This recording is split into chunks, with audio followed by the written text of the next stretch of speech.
25장을 보게 되는데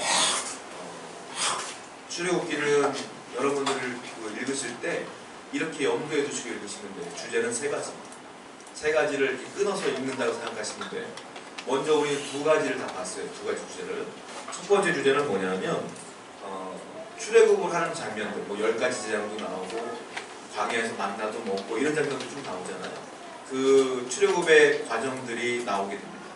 그리고 시내산에 딱 도착을 하면서 두 번째 주제가 시작되는데 하나님이 모세에게 율법을 주셔요. 그게 첫 번째 십계명입니다. 두 번째는 우리가 지난주까지 살펴봤던 언약의 서라고 하는 율법을 주셔요. 그 언약에서는 그 십계명을 어떻게 이 평상시의 삶 속에서 적용할 것인가에 대한 이야기로 다는 아니지만 중요한 부분들을 하나님께서 명령하셔서 이 두 가지를 율법이라고 하는 거예요. 십계명과 언약에서 율법이라고 합니다. 이 두 가지가 이제 두 번째 주제예요. 그리고 세 번째 주제는 뭐냐면 오늘부터 살펴볼 건데요. 세 번째 주제는 오늘부터 마지막 40장까지가 한 주제예요. 뭐냐면 하나님께 은혜받아 출애굽한 백성들이 하나님의 율법을 받은 백성들이 어떻게 하나님과 교제할 것이냐, 그리고 어떻게 하나님께 예배할 것이냐, 이 부분들이 마지막 40장까지 나와요. 그리고 40장까지 끝나면 이제 출애굽은 마무리됩니다. 그러니까 여러분이 나중에 출애굽을 개인적으로 읽으실 때 그렇게 생각하시고 읽으시면 됩니다. 그런데요, 이 하나님께서 예배에 관한 말씀을 하시는데 중요한 단어가 나와요. 오늘부터 여러 번 나올 거예요. 그게 뭐냐면 성막이라는 단어가 나와요. 그래서 성막은 여러 가지 이야기로 나눠져요. 장막, 회막, 성막, 똑같은 말이죠. 어떤 때는 장막이라고, 어떤 때는 회막이라고, 어떤 때는 성막이라고 해요. 저는 이걸 다 얘기하지 않고 통일해서 말하고 싶어요. 성막이라고 얘기하고 싶어요. 앞으로 성막에 대한 이야기면 장막도 되고 회막도 되는 거예요. 다 똑같은 말이에요. 근데 성막에 대한 이야기가 40장까지 나오게 되는데요. 이제 25장부터 40장까지를 또 세분화시켜서 얘기하자면 이렇게 얘기가 될 거예요. 먼저 25장부터 31장까지는 모세가 산 꼭대기에 올라가요. 시내산 꼭대기에. 그리고 하나님께 율법을 받아요. 그때 십계명 받는 거예요. 십계명 다 받고 다 받은 뒤에 하나님께서 마지막 뭐라고 말하냐면 이제는 성막을 지어라 라고 말씀하시면서 성막의 식양을 얘기해줘요. 모양을 얘기해줘요. 이렇게 줘야 된다. 이렇게 만들어야 된다. 그 장면이 어디까지 나오냐면 25장부터 31장까지 성막에 대한 이야기와 계시가 쭉 나와요. 그리고 32장부터 34장까지는 성막과 관계없는 사건이 하나 탁 튀어나와요. 이게 뭐냐면 모세가 시내산에 올라갔을 때에 하도 안 내려오니까 이스라엘 백성들이 불안한 거예요. 모세가 죽었는지 살았는지. 그때 그들이 불안한 마음을 어떻게 만났냐면 아론을 쫙 얘기해. 아론에게 야, 우리를 이끈 신이 필요하다. 신. 하나님이란 여호와이란 신이 필요하다. 만들어다오 해서 금부치를 다 모아서 우상을 하나 만들어요. 황금 송아지. 그게 32장부터 34장까지 나와요. 모세가 하나님의 십계명 두 돌판을 들고 내려오다가 그 장면을 보고 어떻게 돼요? 화가 나서 그 돌판을 깨트리잖아요. 십계명. 그래서 한 번 더 만들어요. 나중에. 그 장면이 나와요. 아론이 중심이 돼서 우상을 만드는 장면이 32장부터 34장까지 나와요. 그리고 그들이 회개합니다. 나중에. 35장부터 38장까지는 하나님이 말씀하신 그 성막 그대로 이제 만드는 장면이 나와요. 그 다음에 39장에 넘어가면 성막이 완성되죠. 그리고 마지막 40장은 뭐 하냐면 이스라엘 백성들이 다 모여서 하나님께 예배하면서 그 성막을 하나님께 봉헌합니다. 그래서 출애굽기가 마무리됩니다. 그래서 우리는 40장까지 이렇게 보게 될 텐데, 저는 개인적으로 이제 출애굽기를 본 뒤에 이제 복음서, 마가복음, 마태복음, 뭐 요한복음 중에 하나를 또 강의해볼까 싶은 생각이 드네요. 왜냐하면 이제 이 성막 부분부터 뭘 얘기하는 거냐면 예수님에 대한 얘기를 시작하거든요. 근데 그 성막이 끝나면 바로 예수님에 대한 복음서를 한번 같이 나누면 좋겠다 이런 생각을 하고 있어요. 자, 그래서 우리가 생각해봐야 될 게 있어요. 쉽게 말하면 25장부터 40장까지는 한마디로 말하면 성막 이야기예요. 성막. 그런데 아까 말씀드린 것처럼 2장 32장부터 34장만 빼고는 전부 다 성막 이야기다. 그렇다면 우리가 이 시간에 서론적인 부분으로 깨달아야 될 게 있어요. 뭐냐면 성막이 왜 이렇게 중요하냐 이거예요. 왜? 하나님은 왜 25장부터 40장까지는 어마어마한 분량을 성막 이야기로 얘기하느냐? 그럼 그걸 알고 우리가 성경을 못 살게 된다는 거예요. 성막이 왜 중요하냐? 세 가지가 있어요. 첫 번째 뭐냐면 성막이 성경에 굉장히 많은 분량으로 기록됐어요. 많은 분량이 있다는 건 중요하다는 거예요. 성경이 얼마나 많이 성막에 대한 이야기를 하냐면 먼저 우리가 살펴볼 출애굽기에 13장이 성막 이야기예요. 쭉 13장. 굉장히 많은 분량이에요. 이 정도면. 보통 한 줄 두 줄이 아니라 13장의 성막 이야기입니다. 또 하나, 레위기는 더 많아요. 레위기는 18장이 성막 이야기. 굉장히 많아요. 그리고 그 다음에 뭐죠? 민수기. 민수기도 똑같이 13장. 신명기는 2장. 신약도 있어요. 신약 성경에도요. 히브리서를 보면 성막 이야기가 나오는데 그게 얼마나 많이 나오냐면 2장이에요. 굉장히 많이 나오는 거예요. 총 몇 장이냐? 50장이에요. 성경에서 50개 장이 전부 다 성막 이야기로 나타나기 때문에 성막이 중요하다는 걸 알 수 있어요. 성막이 왜 중요할까요? 그 이야기는 나중에 얘기하겠지만 성막이 그만큼 중요하다. 양이 많다. 이거. 여러분들 나중에 성경을 읽으실 때 성막이 나오면 그만큼 중요한 거기 때문에 집중해서 읽으셔야 돼요. 사실. 또 하나 성막이 중요한 이유가 있어요. 뭐냐면 하나님이 이렇게 말씀했기 때문에 그래요. 출애굽기 말씀 보겠습니다. 25장 본문 8절 말씀. 출애굽기 25장 8절 한번 읽어보겠습니다. 읽어볼게요. 시작. 뭐라고 말했습니까? 내가 그들 중에 구할 청소를 그들이 나를 위해 짓다. 이 말이 무슨 말이냐면 하나님이 하늘에 계시다가 하나님이 사람과 대화하고 말씀을 주실 때는 내려오신다 이거예요. 내려오는 내가 어디 있겠냐는 거예요. 하나님께서. 어디 있겠다? 성막에 있겠다 이거예요. 그러니까 너희가 나를 위하여 내 거할 처소를 지어라. 그래서 성막은 어디냐? 하나님이 임시 처소예요. 하나님이 임시 처소. 하나님이 이 땅에서 우리에게 말씀하실 때 거하는 곳이 성막이다. 그래서 이스라엘 사람들은 성막에서 예배를 했고 대제사장은 성막 안에 성소가 있고 그 앞에는 지성소가 있는데 1년에 한 번씩 지성소에 들어가서 하나님께 예배를 드렸단 말이에요. 이스라엘 사람들은 항상 성소에 나와서 예배를 드렸단 말이에요. 그래서 성막은 하나님이 임재하시는 곳이기 때문에 중요한 곳이다. 그래서 하나님은 성막을 중요하게 여긴다. 그렇다면 성막은 지금 있을까요? 없을까요? 성막이 있을까요? 없을까요? 없어요. 만약에 성막을 오리지널 성막을 찾으면 그 사람 떼부자 될 거야. 근데 성막이 없어요 지금. 그 성막은 언제까지 사용됐을까요? 480년간 사용돼요. 그러니까 출애굽을 한 뒤에 성막을 완전히 완성된 뒤에 480년 동안 거기서 예배해요 이스라엘 사람. 그리고서는 성막에서 예배를 드리지 않아요. 왜냐? 그 뒤에 솔로몬이 성전을 건축해요. 그 예루살렘 성전이에요. 그러니까 예루살렘 성전을 건축하기 전까지는 성막에서 예배하는데 그게 480년 정도가 돼요. 왜냐하면 제가 계산을 좀 해볼게요. 성경을 한번 보겠습니다. 열왕기상 6장 1절 말씀 읽어보겠습니다. 시작. 이스라엘 자손이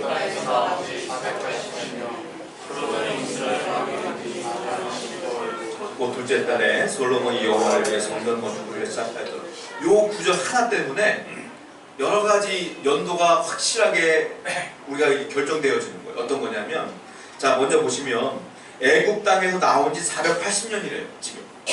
그러니까 출애굽을 한 뒤에 480년이 흐른 거예요. 지금. 그 뒤에 뭐라고 그랬어요? 이때가 언제냐면 솔로몬이 이스라엘 왕이 된 지 4년째 됐대요. 그럼 솔로몬이 언제 왕이 됐느냐? 자 먼저 다윗이 왕이 될 때가 BC 1010년이에요. 그리고 다윗이 몇 년을 통치했냐면 40년을 통치를 해요. 그리고 바로 아들이 왕이 되죠. 그게 솔로몬이에요. 솔로몬이 보니까 통치한 지가 4년이 흐른 뒤에 성전을 건축하는 거예요. 그러니까 1010년에 40을 빼면 970이 나와요. 그러니까는 솔로몬이 왕이 될 때가 BC 970년이에요. 그리고 성전을 언제부터 건축했냐면 BC 966년부터 건축하는 거예요. 왜? 왕이 된 지 4년부터니까. 그리고 성경 보니까 출애굽은 애굽에 나온 지 480년 뒤에 성전 건축이 시작된 거예요. 그 480을 더하면 출애굽은 언제냐? BC 1446년이 됩니다. 그러니까 이게 정확한 날짜가 돼요. 그래서 이것이 지금 신학자들로 말하는 정설이에요. 이거 정확한 날짜가 아니다. 이렇게 얘기하고 있다는 거예요. 그래서 성막은 솔로몬이 왕이 된 지 4년 되기 전까지는 성막에서 예배를 드린 거예요. 4년 후부터는 완공된 뒤에부터는 이제 하나님께 성전에서 예배를 드리게 된다. 그래서 하나님이 임시 거처이기 때문에 중요한 것이다 라는 거예요. 성막이. 세 번째, 제일 중요한 게 있어요. 성막이 왜 중요하냐? 지금부터 우리가 살펴봐야 되는데 성막은 단순한 예배당이 아니에요. 예배드리는 소수가 아니에요. 뭐냐면 그 성막에 있는 모든 것들은 하나님 모세에게 이걸 이렇게 만들어, 길은 이래야 돼, 높이는 이래야 돼, 이건 이걸로 써야 돼, 다 말아가지고 나중에 보면 그 왜 그러냐면 성막 자체가 무언가를 예표하기 때문에. 뭐냐? 예수 그리스도예요. 성막이 예수 그리스도예요. 나중에 이 성막의 역할을 누가 하냐? 예수님이 하시는 거예요. 그래서 성막이 그렇게 중요한 거예요. 성경을 볼게요. 히브리서에 이걸 해석하고 있어요. 히브리서 8장 5절 읽어봅니다. 시작. 그들이 섬기는 것은 하늘에 있는 것의 모형과 그림자, 모세가 장막을 지으려 할 때에 지시하심을 얻은 것 같으니 이르되 한가 모든 것을 산에서 내게 보이던 모를 따라 지으라 하더니, 지금 성막 얘기예요. 장막이라고 표현되어 있지만 성막이에요. 성막을 지어 하나님 말씀하신 대로 모세가 지었다 이렇게 말하고 있는데, 그 앞에 뭐라고 했냐면 맨 처음에 그들이 섬기는 것은 이렇게 말하고 있어요. 그들이 섬기는 것 뭐겠어요? 이게 성막이에요. 그들이 섬기는 그 성막이 하늘에 있는 것의 모형과 그림자라 이 말이에요. 성막은 뭐냐? 모형이라 이거예요. 모형. 그림자다. 그러면 모형과 그림자가 있다면, 여러분은 우리가 아파트 계약할 때 어디 먼저 가요? 모델하우스 먼저 가잖아요. 그거 보고 아 진짜 이렇게 생겼다 이렇게 보는 거 아니에요. 그게 진짜 집이 아니잖아요. 그건 모형이에요. 모형. 그림자가 있어요. 그림자가 있으면 그림자를 따라가다 보면 뭐가 있어요? 그 사람의 실체가 있는 거예요. 그러니까 히브리서는 뭐라고 말하고 있냐면 성막은 모형이며 그림자다. 그러면 그걸 따라가다 보면 실체가 있겠다 이거예요. 그 실체가 뭐냐? 성막의 실체는 예수님이다. 이게. 그렇기 때문에 성막이 중요하고 성경의 50장이나 되는 분량을 통하여 얘기하고 있다. 그렇기 때문에 성막은 예수님을 예표하고 있다라는 거예요. 구약 성경 자체가 사실은 예수님을 다 예표하는 거예요. 성경 한번 볼게요. 누가복음 말씀 보겠습니다. 누가복음 24장 27절 한번 읽어보겠습니다. 시작. 이에 모세와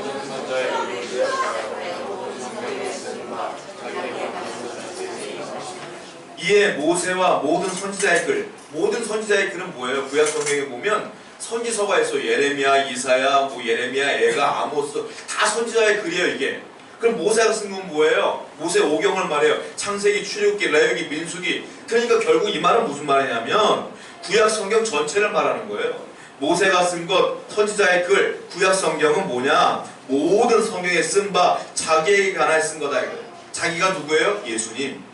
그러니까 구약 성경은 다 뭘 예표하는 거냐? 예수님.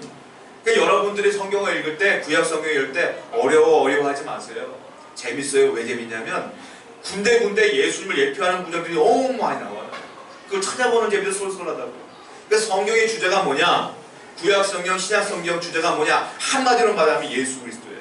왜? 구약은 예수님이 오실 거야 라고 예표하는 거고, 신약은 예수님이 말씀하신 그 예표가 이루어지는 거예요. 완성되어지는 거예요. 그래서 성경은 신약만 성경이 아니라, 구약만 성경이 아니라 다 성경이에요. 그래서 하나의 주제로 연결되어지고 있다. 구약은 신약에 숨겨져 있고요, 신약은 구약이 완성되어지는 거예요. 그러니까 굉장히 중요한 것이다. 자, 예를 한번 들어볼게요. 신약 기자들, 그러니까 신약을 쓰신 많은 분들이, 신약 성경을 쓰신 분들이 그냥 쓰지 않고 구약 성경을 기반으로 해서 예를 들어 쓰는 경우가 굉장히 많습니다. 그만큼 중요한 거예요. 똑같은 거예요.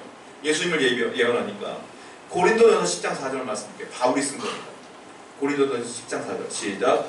다 같은 신령한 음료를 마셨으니 신령한 반석으로 통하였으며 그 반석은 곧 그리스도라. 이게 뭐냐면 우리가 이미 출애굽기에서 봤어요. 르비딤에서 목마를 때 모세가 돌을 딱 쳐가지고 물이 터져 나왔어요. 그때 그 물을 먹었잖아요. 이걸 바울이 그걸 얘기하는 거예요. 그때 물을 흘려보낸 그 반석이 곧 누구냐? 예수 그리스도라. 그러니까 그 반석도 예수님을 예표하는 거다. 왜냐? 오늘날 목말라 죽어야 될 수밖에 없는 우리가 예수님이 주시는 그 생명수로 먹고 마시며 사니까, 영원히 사니까 예수님이 반석이다. 이렇게 얘기하고 있는 거예요. 또 성경을 볼게요. 히브리서 10장 20절입니다. 히브리서 10장 20절 시작. 그 길은 우리를 위하여 휘장 가운데로 열어놓으신 새로운 살 길이요 휘장한 것 그의 육체니라. 이게 휘장이 나오는데, 휘장이 뭐냐면 성막에서 나중에 얘기했겠지만 성막에 들어가면 성소와 지성소가 있어요. 성소는 그 하나님의 법궤가 있는 곳이 아니라 지성소에 언약궤가 있어요. 그러니까 그 성소와 지성소를 가림막이 있는데 그걸 휘장이라고 해요. 휘장 그러면 커튼 같은 게 얇은 천이 아니에요. 굉장히 두꺼운 천. 그 가림막이에요. 휘장이라고 해요. 예수님이 돌아가셨어요. 십자가에. 돌아가실 때 어떤 일이 벌어집니까? 휘장이, 성전에 있는 휘장이 위에서부터 아래로 쫙 갈라졌다고 써있잖아요. 그게 뭐예요? 예수님의 육체가 찢어졌다. 그걸 얘기하는 거예요. 휘장이 찢어졌다. 근데 무슨 말이냐면 원래 사람은 그 휘장 너머에 갈 수가 없어. 하나님이 인재하는 거니까. 예수님이 돌아가시면 휘장이 찢어졌다는 건 뭐냐면 이제는 휘장이 없어졌다. 이제 우리는 다 예수님께, 하나님께 직접 기도하고 나갈 수 있다. 그걸 얘기하는 거란 말이에요. 그래서 지금 히브리서 기자가 뭐라고 말하냐면 그 휘장은 곧 그리스도의 육체니라. 휘장도, 성막에 있는 휘장도 예수님을 예표하는 거예요. 그러니까 성막을 보면 다 예수님이 오실 거라는 걸 다 얘기하고 있으면 우리가 알아야 된다. 구약에서 말하는 모든 것들 예표를 영어로 뭐라고 말하면 타입이라고 하는데요. 그거를 이제 다른 말로, 반대말로 엔티타입이라고 해요. 그러니까 타입의 반대말 엔티타입은 무슨 말이냐면 원형 이런 뜻이에요. 그러니까 반대말은 무슨 말이냐면 원형의 반대말은 그림자, 모형이라는 뜻이란 말이에요. 그러니까 예표는 원형이 아니라 모형이에요. 그림자예요. 그러니까 반드시 원형이 있다. 구약은 그러므로 반드시 예수 그리스도 메시아가 있다. 그 얘기를 지금 하고 있다는 겁니다. 자, 그러면 우리가 이 시간에 원래 신학교에서나 배우는 건데 이건 사실은 좀 설교 시간에 하기 좀 어렵지만 예표라고 하는 건 8가지 특징이 있어요. 예표가 뭐냐면 자, 이런 특징이 있어야지 예표로 인정되어져. 그러니까 똑같은 거라도 예수님을 상징할 수도 있어요. 예수님은 문이다. 예수님은 뭐 어린 양이다. 뭐 이런 거 있잖아요. 문이다. 빛이다. 그런 거는 상징이야, 상징. 예표라고 보지 않아요. 예표에는 뭔가 조건이 있어야 예표라고 봐요. 첫 번째 조건이 있는데 그게 뭐냐면 그 성경 속에 나와 있는 구약 성경 내용 가운데 미래적인 이야기들이 요소들이 포함되어 있어야 돼요. 이런 얘기예요. 쉽게 말하면 자, 과거에 어떤 사건이 있었는데 미래에 흘러간 지금의 우리가 볼 때 이게 옛날에 그런 거였나 봐. 이렇게 해석하는 경우도 있잖아요. 그러니까 해석하는 게 아니라 내가 지금 하나님께서 주시는 말씀 가운데 그 자체가 미래적인 요소가 포함되어 있어요. 그 나중에 해석하는 것이 아니라 거기서부터 해석이 되어져야 돼요. 그것이 이제 예표의 특징이다라는 거예요. 두 번째 특징이 있는데 그건 뭐냐면 하나님이 말씀하신 것들이 그냥 뜬금없는 말씀이 아니라 역사적인 실존 인물을 통하여 또한 실제적인 사건을 통하여 예수님에 대한 미래적인 얘기를 하는 것이 예표예요. 허구적인 것이 아니라 실제적인. 예를 들면 이런 겁니다. 성경 한번 볼게요. 마태복음 12장 우리 39절에 40절 말씀 볼게요. 예수님 직접 말씀이에요. 읽어봅니다. 시작. 예수께서 대답하여 이르시되 악하고 음란한 세대가 표적을 구하나 선지자 요나의 표적밖에는 보일 표적이 없느니라. 요나가 밤낮 사흘 동안 큰 물고기 뱃속에 있었던 것 같이 인자도 밤낮 사흘 동안 땅속에 있으리라. 이거 기억나세요? 예수님이 말씀하시는 거 나는 요나의 표적밖에 보일 게 없어 라고 말했어요. 요나는 실질적인 인물이에요. 역사적 인물. 실질적인 사건이에요. 이게 뭐냐면 요나가 어느 날 하나님께서 말씀하세요. 야, 니느웨에 가서 복음 전해라. 근데 니느웨가 싫은 거야. 아수르의 수도거든요. 우리나라를 괴롭혔던 나라이기 때문에 싫은 거예요. 요나가 도망가요. 어디로 가요? 다시스로 도망가요. 배 타고. 그때 큰 물고기가 대기하고 있다가 요나를 물에 빠뜨렸을 때 어떻게 확 잡아먹어요. 그리고 물고기 뱃속에서 며칠 있어요? 3일을 있어요. 그때 요나가 뭐 하는 장면이 나오냐면 요나가 2장부터 보면은 거기서 기도하고 회개하는 장면이 나와요. 뱃속에서. 사람들은 말해요. 야, 뱃속에 그 큰 물고기에 소화액이 있을 텐데 어떻게 말장할 수 있냐. 사람들이 막 과학적 근거를 대며 얘기해요. 저는 가능하다고 봐요. 왜? 죽은 자도 살리시는 하나님께서 이 땅을 말씀으로 창조하신 하나님께 불가능하겠어요? 그거 가능하다고 믿어요. 그 물고기 뱃속에 3일 동안 요나가 회개를 했더니 물고기가 뱉은 데가 어디예요? 니느웨예요. 거기서 복음 전하지 않습니까? 이게 예수님께서 말씀하신 거예요. 나는 요나의 표적밖에 보일 게 없어. 무슨 말이냐? 요나가 뱃속에 3일 동안 있었다는 건 죽었다는 거예요. 3일 동안. 근데 다시 살아난 것처럼 나도 3일 뒤에 살아난다. 이 부활에 대한 표적을 얘기하시는 거예요. 근데 이걸 표적이라고 해요. 예표라고 해요. 왜? 이거는 구약에 있었던 사건을 가지고 얘기하기 때문에. 이거 예표예요. 이거. 그냥 하신 말씀이 아니라. 또 하나의 예표가 있어요. 요한복음 3장 14절과 15절 말씀 보세요. 시작. 모세가 광야에서 뱀을 든 것 같이 인자도 불려야 하느니 이는 그를 믿는 자마다 영생을 얻게 하려 하시며. 놋뱀이에요. 놋뱀. 이스라엘 사람 하도 원망하니까 하나님께서 광야에서 불뱀을 보냈어요. 불뱀, 독사를 보냈어요. 독사. 이스라엘 사람들이 물릴 때마다 다 죽는 거예요. 근데 하나님께서 모세가 이렇게 말씀하세요. 너는 놋뱀을 만들어서 장대에 매달아 높이 달아라. 그리고 뱀에게 물릴 때마다 녹뱀을 바라보는 사람은 나음을 입을 거야 라고 모세가 선포를 했어요. 근데 사람들, 믿는 사람들은 어떻게 돼요? 물리자마자 녹뱀을 바라보면 고침받았어요. 근데 안 믿는 사람이 있을 거야. 내가 독사에 물렸는데 저거 바라본다고 낚였어? 안 보는 사람은 다 죽었어요. 이게 무슨 말이냐? 녹뱀이 예수님을 예표하는 거예요. 뭐냐? 예수 그리스도를 믿는 사람은 구원을 얻고 안 믿는 사람은 죽는 거야. 이걸 예표하는 거예요. 이걸 예표라고 하는 거예요. 자, 근데 이 사건이 진짜 있었던 사건이다. 그렇기 때문에 이거를 예표라고 본다. 이것이 예표의 특징이에요. 세 번째 특징이 있어요. 뭐냐면 말씀 가운데, 그 말씀 가운데 예언적인 부분이 포함돼요. 성경을 볼게요. 시편 110편 4절입니다. 읽어보겠습니다. 시작. 여호와는 맹세하고 변하지 아니하시니 이르시기를 너는 멜기세덱의 서열을 따라 영원한 제사장이라 하였도다. 여러분, 그 나중에 우리가 보면 알겠지만 제사장은요 어떤 지파에서 나옵니까? 레위 지파에서 나와요. 근데 예수님이 어느 지파 분인 줄 아세요? 다윗의 자손이에요. 다윗은 어떤 지파일까요? 유대 지파예요. 유다 지파. 그러니까 예수님이 나중에 내가 메시아라고 말했더니 바리새인들이 뭐라고 말해? 웃기지 마. 우리가 알고 있는 메시아는 제사장의 역할을 감당한다고 했어. 대제사장의 역할을 감당하실 그분은 분명히 레위 지파에서 나올 거야. 제사장은 레위 지파에서 나오니까 그렇게 말했단 말이에요. 근데 예수는 유다 지파예요. 근데 시편 말씀 보면 아니래. 레위 지파뿐만 아니라 다른 지파에서도 제사장이 나올 수가 있다고 이미 예언을 했어요. 이 부분이에요. 멜기세덱의 서열을 따라 영원한 제사장이 하셨도다. 멜기세덱의 반차를 따라, 멜기세덱에 따라 나오겠다. 예수님은 나중에 히브리서에 보면 멜기세덱을 반차를 따라 나오신 제사장이라고 표현을 해요. 그래서 예수님이 이렇게 나오실 거야 라고 예언하는 장면. 이걸 멜기세덱을 그래서 예표라고 보는 거예요. 예수님을 예표하는 것이다. 네 번째 특징이 있어요. 예정론을 별로 안 좋아하는 분들도 있는데 예정된 것이다. 예표. 왜냐면은 예정론이 장로교의 교리거든요. 근데 성경을 보면 예정이 있어요. 왜냐? 천지를 창조하신 하나님께서 신약을 이루실 때까지 전부 다 계획한 일들이에요. 전부. 안 그렇습니까? 이걸 예정이라고 하고 계획이라고 해요. 하나님이 계획 없이 일하는 것이 절대로 아니에요. 성경에 뭐라고 말했습니까? 너의 부모의 그 모태에 있을 때부터 내가 너를 조성하였다. 이렇게 말하잖아요. 그게 다 예정에 포함되어 있는 거예요. 다 그 요소들이 있어요. 전부. 예수님은 이 예표는 뭐냐면은 예정이 포함되어 있어요. 하나님이 계획할 것이다. 왜? 구약에 예표했다는 건 신약에 이렇게 한다는 거거든요. 그러니까 예정이 포함되어 있다라는 거예요. 다섯 번째 특징이 있는데 예표는 예표에 끝나요. 그러니까 예표는 실질적인 것보다 더 우월할 수 없어요. 우리 애들은 안 하는데 요즘 옛날에 불이 들어오면 우리가 밤에 잠자기 전에 어린 시절 때 저희가 있거든요. 그림자 만들기 놀기 해보셨어요? 이렇게 해가지고 불에 넣으면 비치면 토끼 같기도 하고 강아지 같기도 하고 이렇게 하면 새 같기도 하고 많이 해보셨죠? 자, 이게 뭐예요? 보면 누가 봐도 형태를 볼 땐 새인 줄 알아. 그림자를 보면 이렇게 보면 강아지인 줄 알아.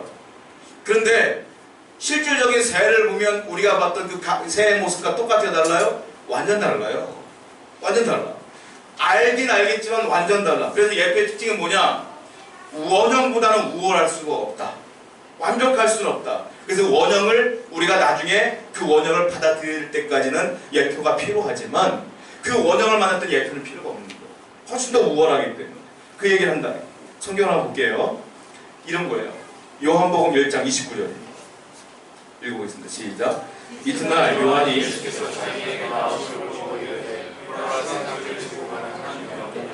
자, 예수님을 어떻게 표현하냐면 보라 세상 죄를 지고 가는 하나님의 어린 양이라 이렇게 말해요. 어린 양이 예수님이란 말이에요. 이걸 예표라고 해요. 왜냐하면 어린 양이 세상 죄를 지고 나중에 죽으니까. 그런데 어린 양과 예수님과 비교했을 때 어떤 게 훨씬 더 우월해요? 주님이 훨씬 더 우월하죠. 그러니까 예표는 예표일 뿐이다 라는 걸 분명히 알아야 된다. 여섯 번째 특징은 뭐냐면 예표는 말씀의 근거가 있어요. 아까 말씀드린 것처럼 예수님 반석이다. 이 말은 아까 르비딤 사건을 통하여 근거로 해서 말하는 거예요. 말씀의 근거가 있어요. 일곱 번째 특징은요. 비슷하지만 차이점이 있어요. 예표랑 원형. 예를 한번 들어볼게요. 성경을 봅니다. 히브리서 7장 23절부터 26절이에요. 읽어봅니다. 시작.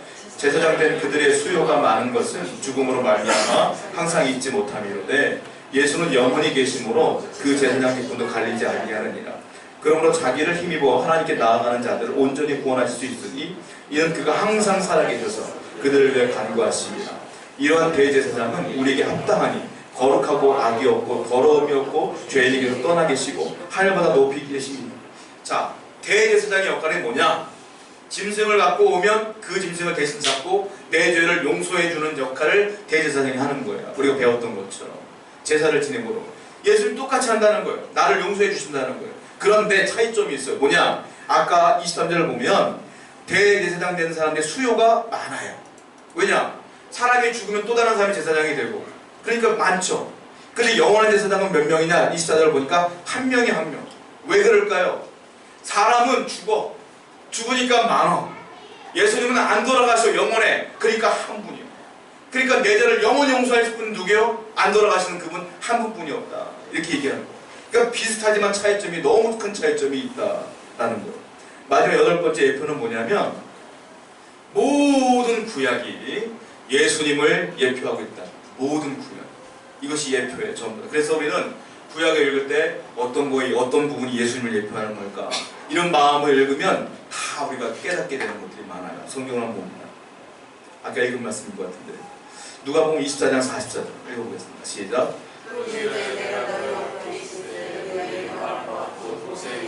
선지자의 글과 시편의 나를 가리켜 기록된 모든 것이 이루어져야 하리라 하는 것이 이 말.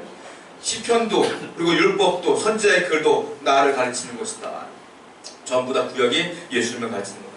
이게 예표예요. 그렇다면 자, 성막이 예수님을 예표한다고 그랬어요. 그럼 무엇 때문에 그러냐? 이걸 보고 마칠게요. 도대체 성막이 어떤 부분 때문에 예수님을 예표하는 거냐? 첫 번째, 성막이 이스라엘 그 민족에 거하는 위치 때문에요. 위치. 성막이 항상 있어야 될 위치가 있어요. 어디겠어요? 어딜까요? 중앙이에요. 중앙. 어디냐? 이스라엘 12지파가 있어요. 12지파가 있는데 동, 서, 남, 북에 항상 그 지파들이 거하고 있고 그 가운데 성막이 있어요. 동쪽에 누가 있냐? 유다, 이사갈, 스불론 지파가 딱 있어요. 그리고 남쪽에 루벤, 시몬, 갓 지파가 있어요.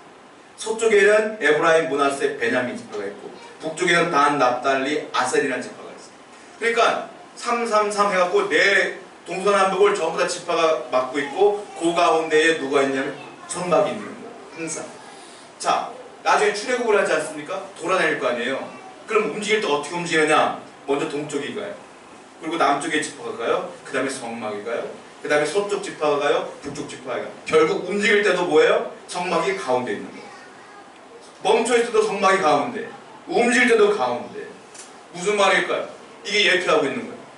이스라엘 백성들아, 너희는 항상 성막을 중심으로 살아야 된다. 성막, 즉 예수 그리스도를 중심으로, 하나님 중심으로 살아라.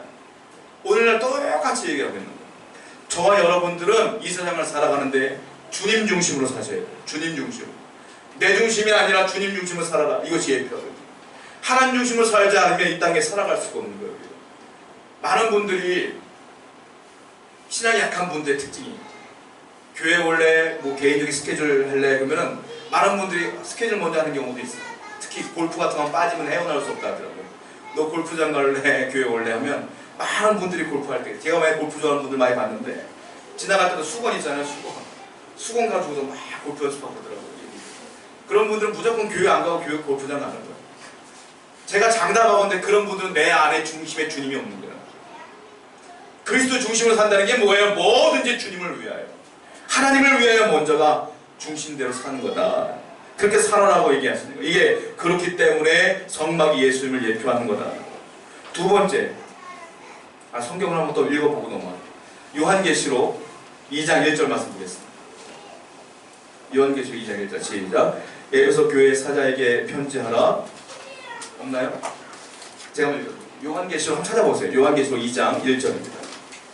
요한계시록 2장 1절.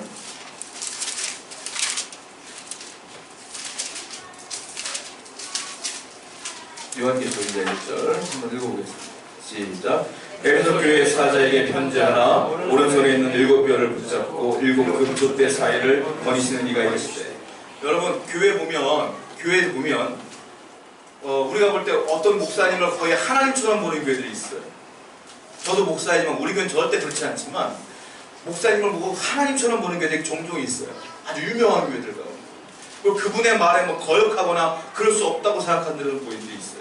그러니까 교회는 목사 중심이 돼야 된다 하는 분들도 있어요. 절대 그렇지 않아요. 교회는 장로 중심, 집사 중심, 권사 중심 돼서도 안 돼요. 사람 중심으로 되면 큰일 나는 거예요. 왜냐? 교회는 누구 중심이 돼야 된다는 거예요? 주님 중심, 하나님 중심이 돼야 된다는 거예요. 왜냐? 요한계시록 말씀 보세요. 내가 7변을 붙잡았다 이거예요. 7변은 누구를 얘기하냐? 목사들을 얘기하는 거예요. 주의 종들. 그리고 7 금초대 사이를 거느렸다. 7 금초대는 교회를 말하는 거예요. 7교회. 그러니까 결국은 아무리 목사님이 위대해 보인다 할지라도 그 목사를 붙들고 있는 건 누구예요? 하나님이다. 결국 교회는 주님 중심으로 움직여야 돼요. 헌금 많이 내는 사람 중심으로 움직여도 안 돼. 교회가 문제 생겨요. 다 주님 중심으로 움직여야 된다.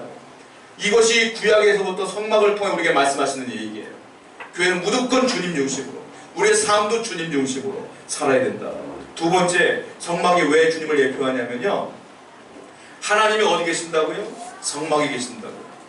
그래서 중요해요. 왜냐하면 이때 구약시대는 성막에 가서 예배해요. 예배하다 보니까 거기서 말씀을 들어요. 성막에서. 또 성막에 가야 하나님 만나. 또 성막에 가야 하나님의 계시를 받고 내 죄를 용서받아.